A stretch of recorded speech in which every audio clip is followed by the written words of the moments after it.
A Little Push in the Right Direction. Written by Crossroadswrite. Read by Tycho Dragon. Fandom Teen Wolf. Relationship pre-Derek Hale, Stiles Stilinski. Summary. Can I see your wolf face? Derek flushes all over, ducks his head and kicks the carpet awkwardly. I can't really shift into my beta shift. Stiles squints at him, and for a split second the color of his eyes turns liquid, like there's whiskey sloshing around in the irises. It's subtle enough that it could pass for a trick of the light, but Derek knows better. Growing up peeking at an array of supernatural creatures from behind his mom's legs taught him enough to take a step back. Maybe you need a push. Derek shifts nervously from one foot to the other, fist hovering over the dark wood of his mom's office door. He's not sure if he should knock or not. He's not sure if this is reason enough to bother his mom. In any other circumstances, Derek wouldn't hesitate in knocking on the office door and poking his head in, knowing his mom always makes time for him and whatever it is he needs to talk about. But the thing is, when Derek had gone to Laura, she had shrugged him off and continued painting her nails as that depressing band she likes blared through her headphones. When he had asked Peter, he had shrugged like it was none of his concern and continued to teach Malia how to peel things with their claws while looking threatening. Derek hadn't tried to approach anyone else because, well, his werewolf senses aren't the best per se. It's embarrassing having worse senses than his little brother, who's barely 6. It's even more embarrassing how his mom strokes his hair and calls him a late bloomer while the others throw around the word runt. It's not malicious, not really. But it's enough to make Derek double-guess everything he hears or scents that's not in his immediate line of sight. So it's understandable that when he had heard the distinct clinking and scrabbling sounds of someone climbing the drain pipe on the side of the house, accompanied by a rabbit-fast heartbeat, and no one else had reacted to it, he worried he's imagining things. "Derek, sweetheart, are you going to come in or stay out there all night?"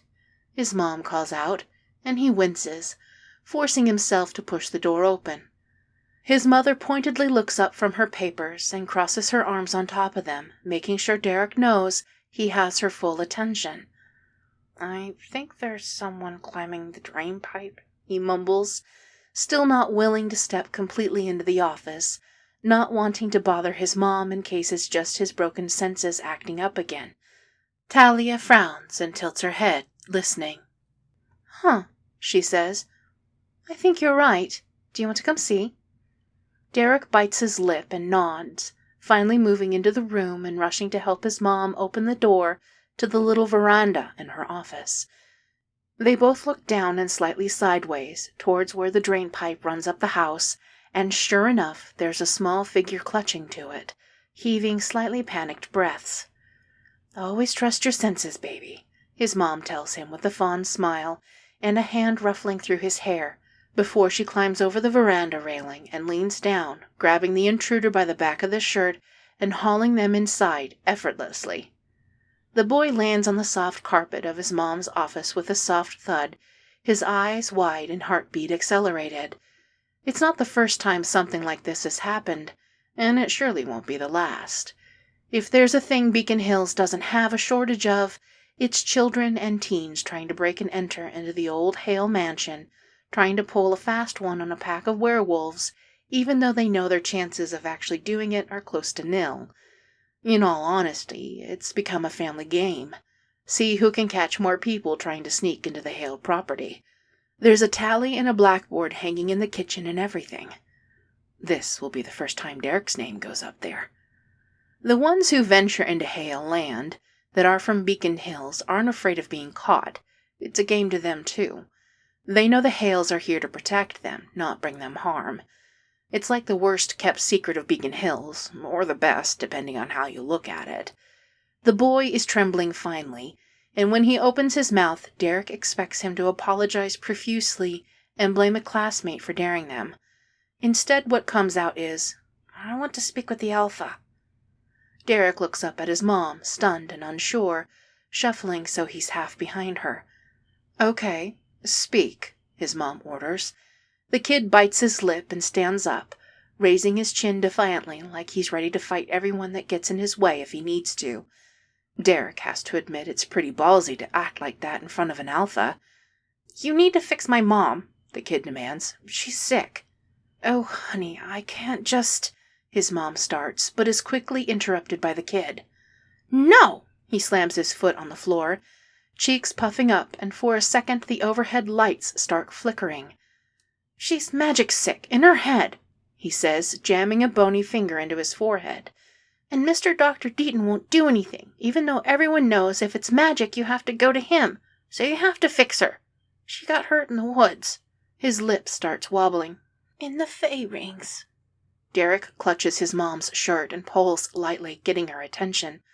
"Are you gonna help him?" he whispers, and hates that he feels his lip wobble a little bit. He's not a baby anymore. He shouldn't cry just because things are really sad. Talia gives him a reassuring smile and runs her fingers through his hair soothingly. "Of course, baby, that's what we do."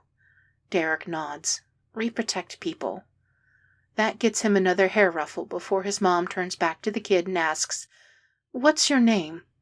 The kid stands a little taller, chin jutting up. "Stiles Stilinski." "Well, Stiles, I'm going to leave you with Derek for a bit while I call your parents to tell them you're okay and get Olivia. She's the one who's going to help your mom get better. Is that okay?" Stiles looks at Derek suspiciously for a minute before giving a jerky nod. Talia nods to herself before heading towards the door, trusting Derek to take care of this random, possibly magic intruder, even though Derek must be barely 2 years older than him. As soon as the door closes, the usual awkwardness that always happens when parents shove two kids together and expect them to get along because they're roughly the same age descends, only to be rudely snapped in half by Stiles asking, "Can I see your wolf face?" Derek blinks once, twice, tilts his head and frowns in confusion. "My wolf face?" "You know," Stiles says, pulling his lips over his teeth, bending his fingers into claws and grrring at him. "Your wolf face." Derek flushes all over, ducks his head and kicks the carpet awkwardly. I can't really shift into my beta shift." Stiles throws himself on the armchair in front of his mom's desk and sprawls like he owns the place. "Can you shift to an actual wolf, then?" "Don't be silly. Only my mom can do that." Stiles squints at him, and for a split second the color of his eyes turns liquid, like there's whiskey sloshing around in the irises. It's subtle enough that it could pass for a trick of the light, but Derek knows better. Growing up peeking at an array of supernatural creatures from behind his mom's legs taught him enough to take a step back. "Maybe you need a push." "What?" "You look like you need a push." Stiles scrunches up his face. "It's weird." "You're weird," Derek throws at him, glaring and crossing his arms over his chest huffily. Stiles gets up and takes a couple of steps towards him, tilting his chin to look up at Derek, still squinting like he's trying to see something far away.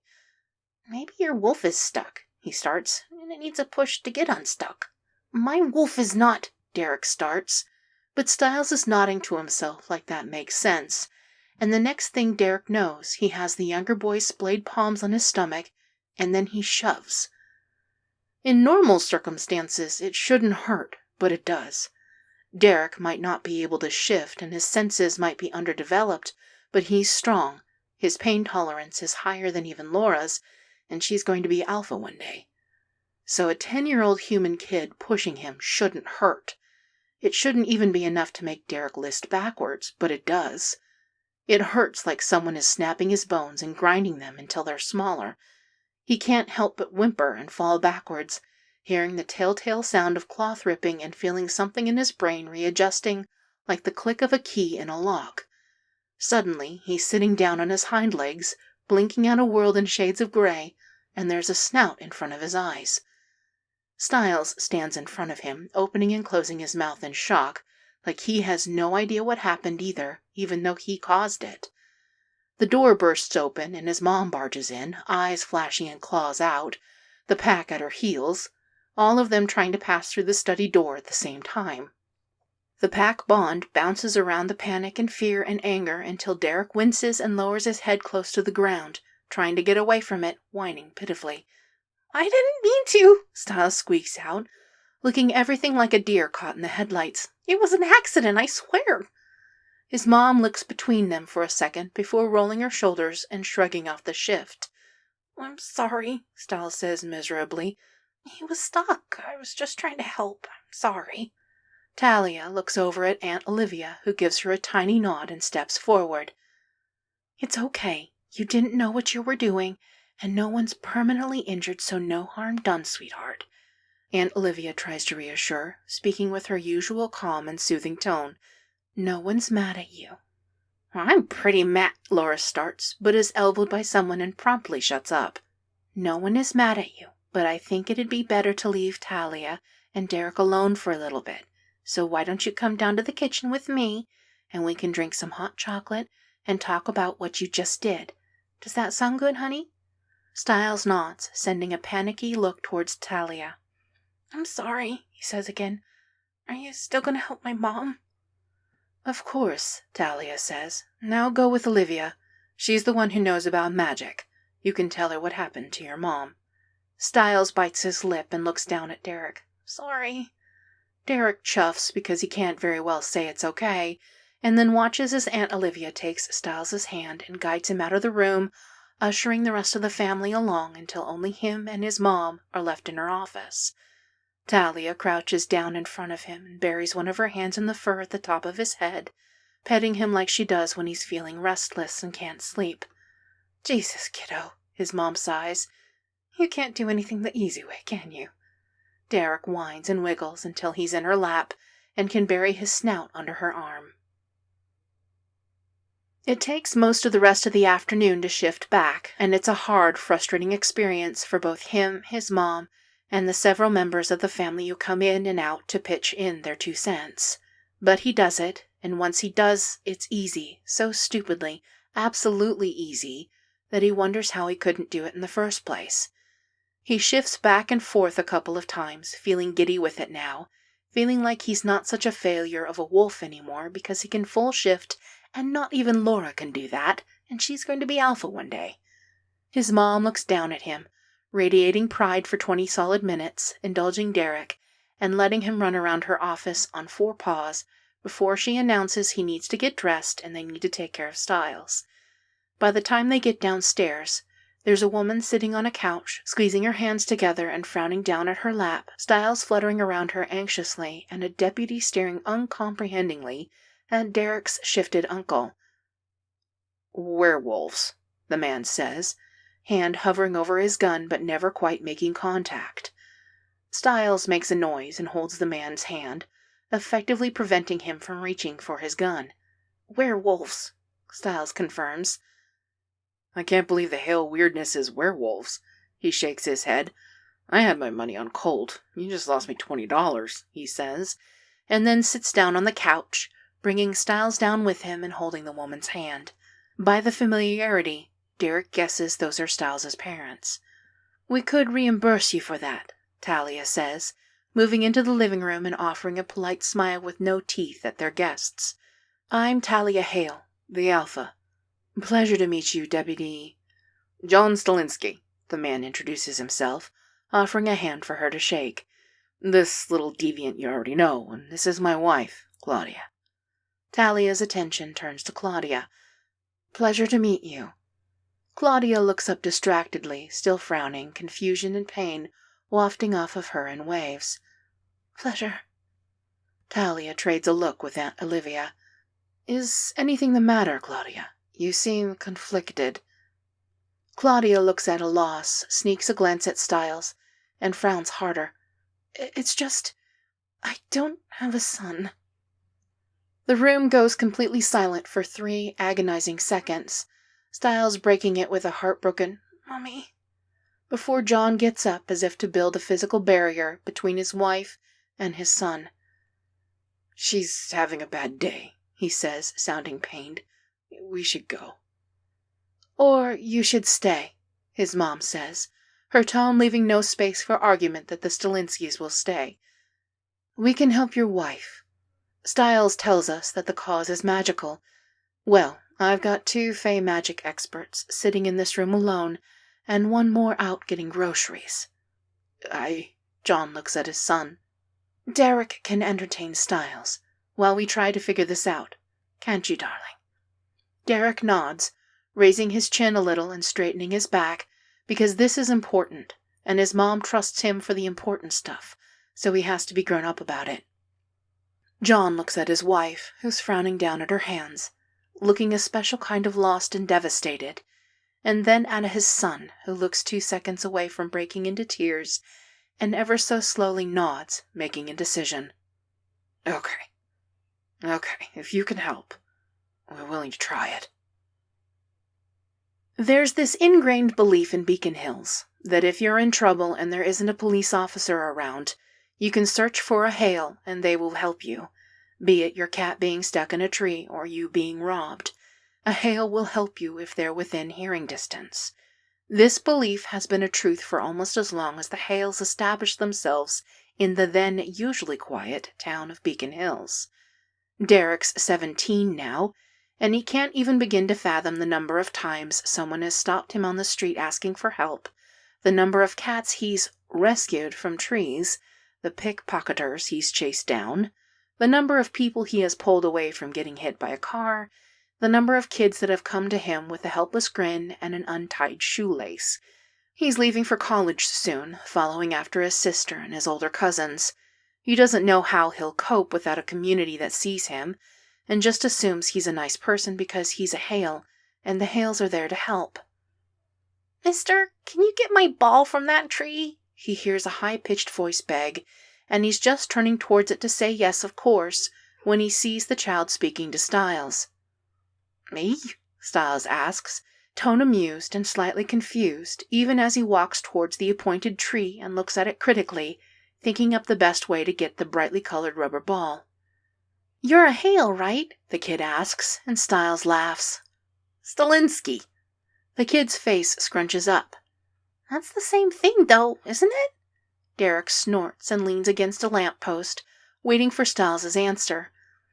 "I guess it is," Stiles says, and concentrates hard on the branches, waves his hand around like he's been practicing, until the branches start shaking and the ball falls down and rolls away. The kid stares up at him with an open mouth and wide eyes. "You're magic?" they gasp. Stiles brings his finger to his lips in a shushing gesture, pressing it against his smile. "Don't tell, it's a secret." The kid nods fervently, and then runs after their ball. "This is why everyone knows about us, you know," Derek says, raising an eyebrow at him so Stiles feels judged. He has it from a good source, read Stiles himself, that his eyebrows are the judgiest eyebrows.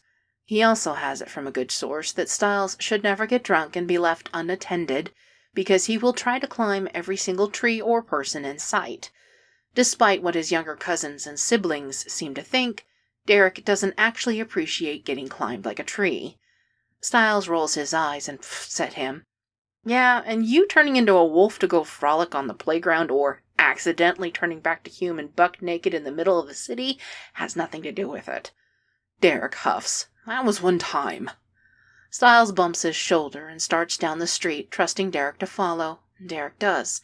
He's been following this brat around since his mom entrusted him with Stiles' safety 5 years ago, when Stiles thought the best way to save his mom would be by climbing the side of the Hale house. "And that was hardly my fault." Stiles smirks. "You're right. It's not your fault that you can't hold your laced liquor." "I will throw you over my shoulder and carry you all the way to the preserve," Derek threatens. "You wouldn't dare. Mom would give you her disappointed look, and you hate my mom's disappointed look almost as much as you hate your mom's disappointed look." Derek huffs. Stiles is right. So instead of throwing him over his shoulder, he settles on putting him in a headlock and rubbing his knuckles over Stiles' scalp. Stiles yelps and tries to wrestle away, digging his bony fingers into Derek's ribs. Derek shies away because that tickles and lets go of him. "Why would your mom be disappointed anyway?" If there is something Claudia Stilinski loves, it is to laugh. So Derek doesn't really get the why of her being disappointed, since he's sure she'd find her son squawking indignantly down the street funny. She's trying to reassure people that her 15-year-old son isn't dating a 17-year-old boy, who looks like he deadlifts school buses for a living. Derek rolls his eyes, and Stiles trips him up because he's a brat, and Derek has no idea why he puts up with him. Rude. I'm a great catch. Derek opens his mouth to tell him he's not catching anything Stiles might or might not be throwing when something makes him stop and look. He tilts his head and just stares for a couple of seconds, trying to figure out what is it in Stiles that always makes him stop and stand to attention. What is it about him that makes his heart beat the loudest in a crowded room? What is it about him that made Derek hear him 5 years back when he shouldn't have been able to? What is it about him that with one push he could break down whatever mental block Derek had that was preventing him from shifting and made him stumble straight into a full shift, something that a lot of wolves much more experienced than Derek spend years trying to achieve and fail? The last two things should have been impossible by all accounts, but here they are. And is it just him, or are Stiles' shoulders getting broader? Stiles punches him in the chest. "Stop staring, you weirdo," he huffs, a blush high on his cheeks, and Derek turns away, starts walking again. "You're not a bad catch." He's asked his mother what it is about Stiles exactly, and he's always gotten the same response back. A knowing smile and an ambiguous "you'll figure it out when it's time." It's been 5 years. Derek doesn't know when it'll be time, but he hopes that it's soon. He hopes that he can find the answer to this restless feeling he gets sometimes when they're near each other, this anticipation that keeps building and building and appears to reach no climax or resolution. "I can't believe you said that," Stiles crows. "Wait, say it again. I should record this. What a historic moment. Derek Hale said I..." Derek huffs, shoots a hand out to catch Stiles' arm, and easily hauls him over his shoulder, making the boy let out a half-panicked shout, followed by indignant squeaking. "Put me down, you asshole!" "No," Derek says simply, and starts walking towards where he parked the car, the sound of Stiles complaining loudly accompanying him. Stiles punches him in the thigh and squeaks some insult or other, and the anticipation builds. That restless feeling of not finding exactly the right position to be comfortable in takes over, and Derek trudges down the street with Stiles' voice breaking when it goes too high, and wondering why it doesn't grate on his ears like it should. He hopes he'll figure it out soon. The end. That was A Little Push in the Right Direction, written by crossroadswrite, read by Tycho Dragon. If you would like to leave comments or kudos on this piece of work, please go to archiveofourown.org/works/7272628. Thank you for listening.